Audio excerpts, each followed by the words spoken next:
कहानी शुरू होती है आज से करीब 1000 साल पहले, जहां आकाश से एक बहुत विशाल उल्कापिंड एक चीन के उत्तरी पहाड़ पर आकर गिरा और उस पहाड़ से हरे कलर का धुआं उत्पन्न हुआ। उस धुएं से निकला एक ऐसा आदमखोर जानवर जिसका नाम ताओ ताई रखा गया। वो जानवर सिर्फ जिंदा या मुर्दा चीजों को खाता था और उसका काम सिर्फ तबाही मचाने का ही था। धीरे धीरे उसने अपनी संख्या 1 से 2, 2 से 4 और 4 से कई लाखों में बदल दी। वो उत्तरी चाइना के एक इलाके में रहता था और हर साल आकर वहाँ के लोगों को खाता था। जब चाइना के लोगों ने उनसे युद्ध करना शुरू किया तब उन्हें पता चला कि ये जानवर असल में दैत्य हैं और अगर उन्होंने इनका जल्दी खात्मा नहीं किया तो ये जानवर सभी लोगों को मार देंगे। अब कहानी शुरू होती है आज के समय में और हमें दो दोस्तों को दिखाया जाता है, जिसमें एक का नाम विलियम होता है और दूसरे का नाम गैरत होता है। अब विलियम के पीछे पहाड़ी की एक फौज पड़ी हुई थी जो उन्हें मारना चाहती थी, मगर वो अपने साथियों के साथ लगातार उनसे बचकर भाग रहा होता है। लेकिन विलियम जैसे तैसे उन सिपाहियों को चकमा देकर अपने साथियों को बचाकर एक गुफा में आकर रुक जाता है। वह लोग रात में अपना सारा चोरी किया हुआ सामान को खोलकर देखते हैं तो उनमें से उन्हें एक जादुई पत्थर मिलता है जो कि एक मैग्नेटिक स्टोन था और उसी के साथ उन्हें एक काला पाउडर मिलता है। वो लोग अब इस काले पाउडर को पाना चाहते थे क्योंकि ये गन पाउडर था और ये पूरे के पूरे इलाके को तबाह करने की क्षमता रखता था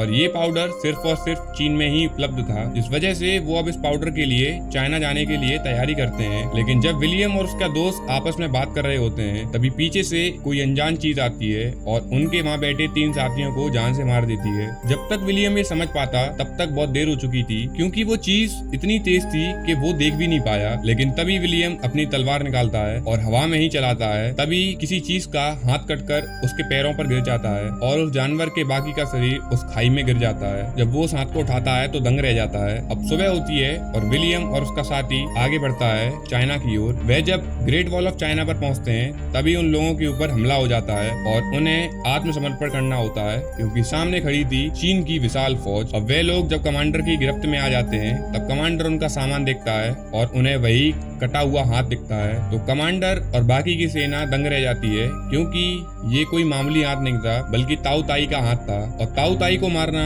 इतना भी आसान नहीं। तो इन दो लोगों ने आखिरकार ये कैसे संभव किया। अब कमांडर जूम विलियम से पूछता है कि ये हाथ तुम्हारे पास कैसे आया। तब विलियम उन्हें बताता है कि रात में जब मैं और मेरे साथी बैठे थे तब ये जानवर ने आकर हमारे तीनों साथियों को मार डाला और बदले में मैंने उसका ये हाथ काट दिया। लेकिन कमांडर को अभी भी इस बात पर भरोसा नहीं था क्योंकि इस जानवर को मारना इतना संभव नहीं था। लेकिन वहाँ पर खड़े एक आदमी ने जब विलियम की तलवार को गौर से देखा तो उसने कमांडर के आगे ये बात रखी कि ये बात सच है कि इसने ही उस जानवर को मारा है क्योंकि इसकी तलवार पर ताऊ ताई का खून लगा हुआ है। अब सभा में ये बातें हो ही रही थी कि तभी एक आदमी हड़बड़ाहट में भागते हुए आता है और कमांडर से जंग का ऐलान कर देता है। अब कमांडर अपने सभी साथियों को जंग के मैदान में जाने के लिए कहता है और साथ में विलियम और उसके दोस्त को भी चाइना की उसी दीवार पर खड़ा कर देते हैं। अब वो दोनों इतनी बड़ी विशाल सेना को देखकर दंग रह जाते हैं। वो सेना अलग अलग प्रकार से खड़ी हो रही थी, कोई भाला लिए खड़ा था तो कोई तीर, पर उन लोगों के अंदर एक डर था, शायद कोई उनसे बड़ी चीज उन पर हमला करने वाली थी। विलियम भी ये देखकर हैरान था। वो किसी आदमी से बात कर रहा था। ये एक अनजान आदमी था जिसका नाम बेलार्ड था। बेलार्ड सिर्फ उनकी ओर देख रहा था और मुस्कुरा रहा था। तभी जंग शुरू होती है और सामने से आ रहे ताऊ ताई उन पर हमला करना चालू करते हैं। इन ताऊ ताई के बीच में ही इनकी रानी थी जो इन्हें कंट्रोल करती थी अपने सिग्नल देकर और उसे हर जगह का पता रहता था कि मेरे सारे सिपाही किस तरफ हैं। अब सामने से आ रहे ताऊ ताई इन पर हमला करना शुरू करते हैं लेकिन चीन की सेना इनको मारने के लिए आसमान में हवाई गोलों को फायर करती है और उनमें काले पाउडर की वजह से आग लग जाती है। वो जब नीचे आकर गिरते हैं तो काफी सारे ताऊ ताई मारे जाते हैं। लेकिन जब वही सारे गोले उस रानी पर आकर गिरते हैं तो एक भी ताऊ ताई नहीं मारा जाता क्योंकि रानी के पास खुद की अपनी फौज थी जो सिर्फ उसे बचाती थी और कोई भी काम नहीं करती थी। यानी कि ये जानवर सिर्फ जानवर ही नहीं बल्कि इंसानों के जैसा सोच भी सकते थे। अब कमांडर ये देखकर शौक में पड़ जाता है क्योंकि अब ये जानवर नहीं रहे, बहुत ज्यादा होशियार हो गए थे। अब वो आदेश देता है कि तीरों को छोड़ा जाए और अब तीर छोड़े जाते हैं। तीरों के छोड़ने पर काफी सारे ताऊ ताई मारे जाते हैं क्योंकि तीरों का निशाना उन ताऊ ताई के आंखों पर था और उनकी आंखों को फोड़ने के बाद वो लोग अपने आप ही मर जा रहे थे। लेकिन वो जानवर भी काफी सारे लोगों को मार रहे थे। इन्हीं के बीच हमें पता पड़ता है कि कमांडर की एक खास असिस्टेंट भी थी जिसका नाम था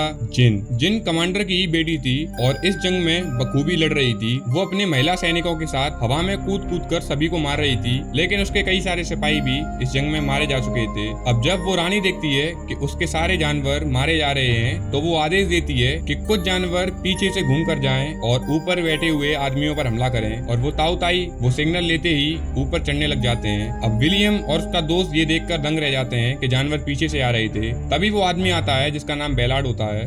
बेलार्ड आकर दोनों के हाथ खोल देता है और विलियम अपने बचाव में एक भाला लेकर एक जानवर के मुंह में घुसा देता है और उसको वहीं मार देता है। ये देखकर कमांडर दंग रह जाता है, क्योंकि ये कला सिर्फ एक योद्धा ही जानता था जो सामने वाले जानवर का मुंह चीर दे। अब ऐसे देखते देखते ताऊ ताई के काफी सारे जानवर मारे जा चुके थे। अब उनकी रानी उन्हें आदेश देती है और वह लोग वापस लौट आते हैं। अब कमांडर विलियम और उसके दोस्त को धन्यवाद कहता है और उनके साहस के लिए तालियां बजाता है, और वो उन्हें सुबह खाने के लिए आमंत्रण भी देता है। अब जब सुबह होती है तो विलियम और उसका दोस्त खाने की टेबल पर आते हैं। वहाँ पर सभी लोग उनका स्वागत तालियों से करते हैं और उन्हें अपनी कला दिखाने का एक मौका देते हैं। विलियम अपने 3 तीर निकालता है और एक एक तीर को बखूबी एक कटोरी के ऊपर मारता है। वो 2 तीर के सहारे अपनी कटोरी को एक दीवार पर टांग देता है। ये कला देखकर वहाँ पर बैठा हुआ कमांडर दंग रह जाता है और खुशी के मारे तालियां बजाना शुरू कर देता है। अब विलियम और जिन आपस में बैठे होते हैं, उनके बीच अच्छी बातें होना शुरू हो जाती हैं। अब रात होती है और बेलार्ड विलियम और उसके दोस्त को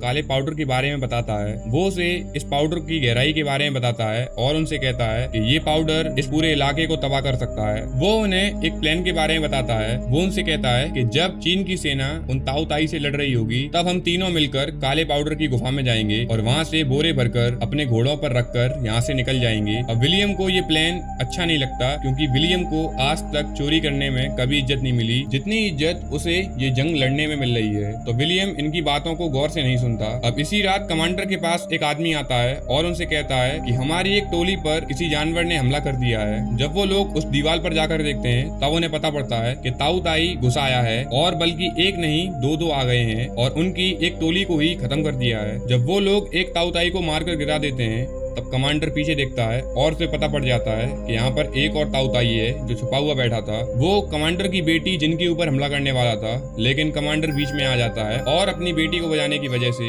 खुद ही शिकार बन जाता है। वो मरते मरते अपने सभी साथियों के सामने अपनी बेटी को अगला कमांडर बना जाता है। अब सभी लोग उसकी मौत की वजह से काफी ज्यादा निराश हो गए थे। इसके बाद हमें पता पड़ता है इसी रात एक और काम होने वाला था जो कि विलियम का दोस्त और बेलार्ड करने वाले थे। उन लोगों ने इसी लड़ाई का फायदा उठाया और नीचे जाकर सारा काला बारूद उठा लिया और अपने घोड़ों पर रखकर वहाँ से भागने लगे। जब वो लोग यहाँ से निकल रहे थे तभी विलियम आ जाता है और अपने दोस्त को यहाँ से जाने के लिए मना करता है, लेकिन बेलार्ड उसके सर पर वार कर देता है और उसे बेहोश कर यहाँ से भाग जाता है। जब इस बात की खबर कमांडर जिन को पड़ती है तो वो विलियम के पास आती है और उसे सीधे मौत की सजा सुनाने वाली थी, क्योंकि उसे लगता है कि इसी ने अपने दोस्त की मदद की थी उस काले पाउडर को यहाँ से निकालने में। लेकिन वहीं पर खड़ा एक सिपाही कमांडर को सब कुछ सच सच बता देता है कि विलियम तो उन लोगों को भागने से रोक रहा था, लेकिन विलियम के सर पर जब वार हुआ तो वो बेहोश हो गया। अब पहले तो वो विलियम को गिरफ्त में ले लेती है और अपने सलाहकार से कहती है कि हमें जल्द ही गर्म गुब्बारों का उपयोग करना होगा, नहीं तो हम आज रात तक अपने राजधानी नहीं पहुंच पाएंगे, क्योंकि अब अगला हमला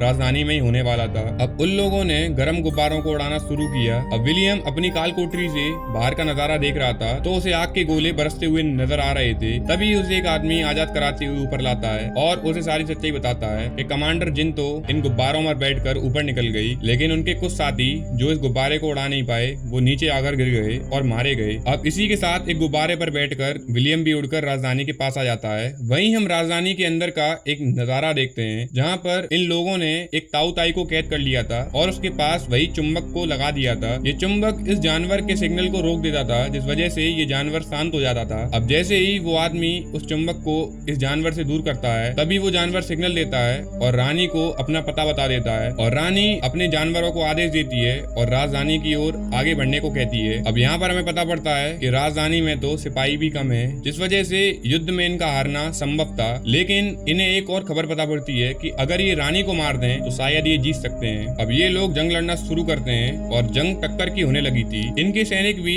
उन जानवरों पर कम नहीं पड़ रहे थे, क्योंकि राजधानी पर जो सैनिक थे वो और ज्यादा होशियार और ताकतवर थे, जिस वजह से वो लोग इन जानवरों जानवरों पर भारी पड़ रहे थे। लेकिन तभी विलियम कमांडर से कहता है कि क्यों ना हम एक जानवर के ऊपर खाना लपेट दें और उस जानवर को रानी की ओर भेज दें। जब रानी अपना खाना खाएगी तभी मैं एक तीर से उस पर निशाना लगाऊंगा और उसे मार गिराऊंगा। कमांडर को भी ये बात सुनने में अच्छी लगती है, तो वो उसी जानवर के आसपास बहुत सारा खाना रख देती है और उसे आजाद कर देती है। वो भागकर जब अपनी रानी के पास जाता है तो रानी उस खाने को खाने लग जाती है। जब वो खाना खा रही होती है तभी विलियम और कमांडर एक टावर के ऊपर बैठकर ये नजारा देख रहे होते हैं और अपनी तीर में वो काला पाउडर भरकर उसे दाग देता है। जब वो तीर दागता है तभी उसके आसपास खड़े काफी सारे सैनिक एक शील्ड बना लेते हैं और उस शील्ड की मदद से उस रानी को बचा लेते हैं। अब ये देखकर रानी समझ जाती है कि इन लोगों ने मेरे लिए जाल बिछाया था, तो वो अपने जानवरों को दोनों टावरों पर हमला करने का आदेश दे देती है। लेकिन जब एक और तीर चलता है तो वो विलियम को देख लेती है और अपने सारे जानवरों को एक ही टावर पर हमला करने का आदेश दे देती है। अब विलियम और कमांडर की जान खतरे में थी क्योंकि सारे जानवर एक ही टावर पर हमला कर रहे थे। अब विलियम उस टावर से कूद जाता है, लेकिन कूदते वक्त विलियम अपने तीर में वो मैग्नेट लगा लेता है। उस मैग्नेट की वजह से जब वो कूदते वक्त अपना तीर चलाता है तो वो तीर सिग्नल को ब्लॉक कर देता है, जिस वजह से वहाँ के जानवर वो शील्ड नहीं बना पाते और उनकी रानी मर जाती है। वो रानी जैसे ही मरती है वैसे ही सारे जानवर अब खुद मर जाते हैं। अब कहानी के अंत में हमें दिखाया जाता है अब विलियम का दोस्त भी पकड़ा जा चुका था, लेकिन विलियम उसे बचा लेता है क्योंकि जो बेलार्ड था वो विलियम के दोस्त को भी धोखा दे देता है और वो भाग जाता है। अब कमांडर जिनको कहीं ना कहीं विलियम से प्यार हो गया था, और इसी के साथ इस कहानी का अंत हो जाता है। अगर मूवी पसंद आई हो तो एक लाइक और सब्सक्राइब जरूर करें। Thank you guys.